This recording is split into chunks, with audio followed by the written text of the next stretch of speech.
Hi there, I'm Jay Walker on the Agitated Ecoist. It's September 27th, 2009, and coming to you from Kelowna, British Columbia, Canada.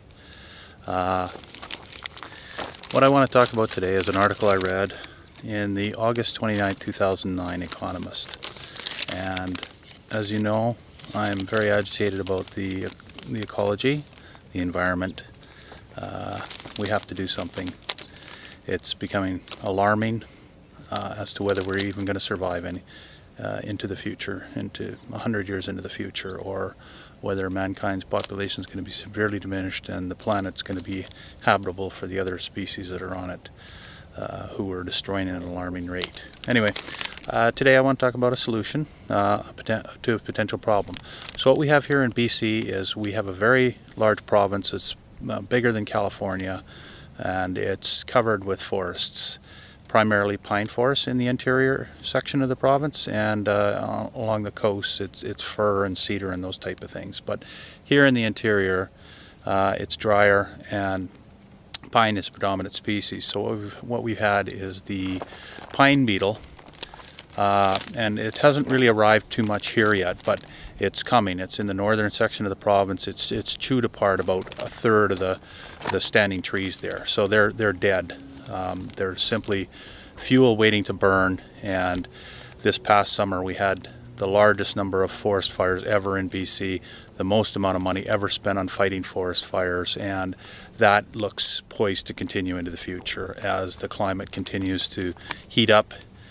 We are subject to droughts, which seem to be popping up more on a regular basis, so it's going to happen. And what are we going to do about it? Are we going to keep spending more money simply fighting the fires, and then we still leave behind standing fuel?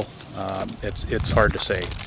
But this is about biochar and what used to be called charcoal.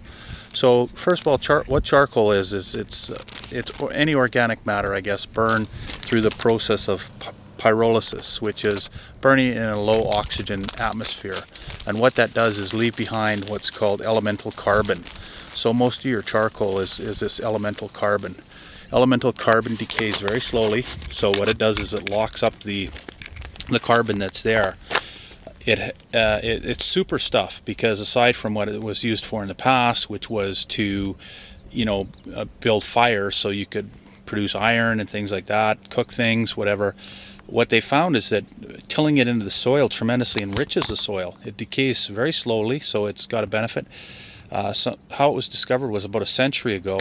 There was an explorer who noticed that in the Amazon, where the forest is known for its poor quality, low quality soils, there was places that were unusually rich and fertile, and these were areas of ancient habitation where it appears that the inhabitants had actually tilled the charcoal into the soil to improve the soil quality. So it locks up the carbon, it improves soil quality. And those are two reasons just to consider it. Now, how does that tie into British Columbia and a modern solution to climate change? Well, we've got these forests that are igniting very rapidly. I don't know how much is going to be left in 20 years or 30 years of the province's forests, but a considerable portion will be gone. I think it's safe to say. Whether that's 15% or 50%, I don't know, but a lot of it's going to be gone. It's standing deadwood right now, and as we know, deadwood burns very rapidly when it dries out. So it doesn't take a real genius to figure out that, the record-breaking fire season of 2009 is soon to be repeated, and probably worse, and it'll break the 2009 record in 2012 or 2015. I don't know what the year is, but real soon.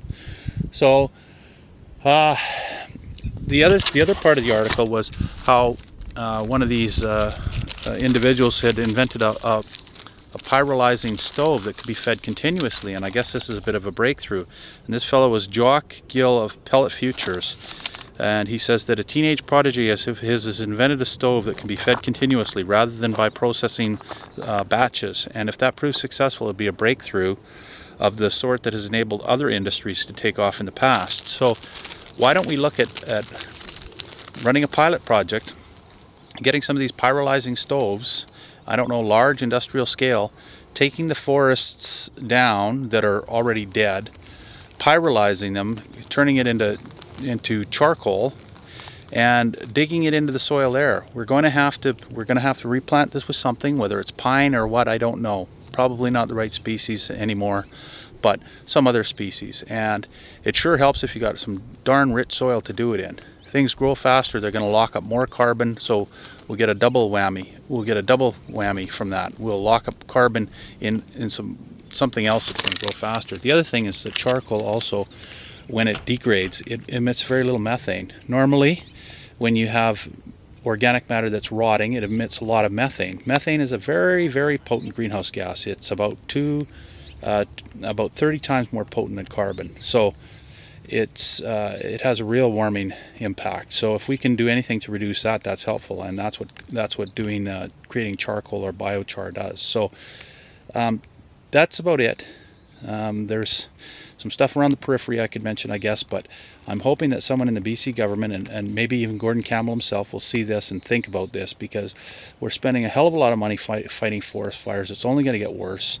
And how are we really doing anything to actually, lock up the carbon, right? And that's what everybody's looking at now. And we need some leadership on this. We need the politicians to take the lead.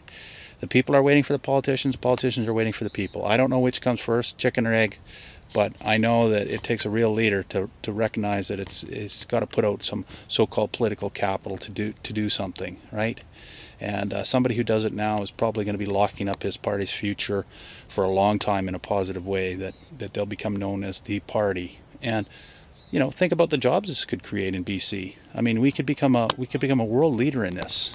And I guess that's about it. So that's all I have to say. That's the Agitated Ecoist, Jay Walker, signing off, taking one last look at the beautiful remaining forests in the central Okanagan area here in British Columbia, Canada. And that's it.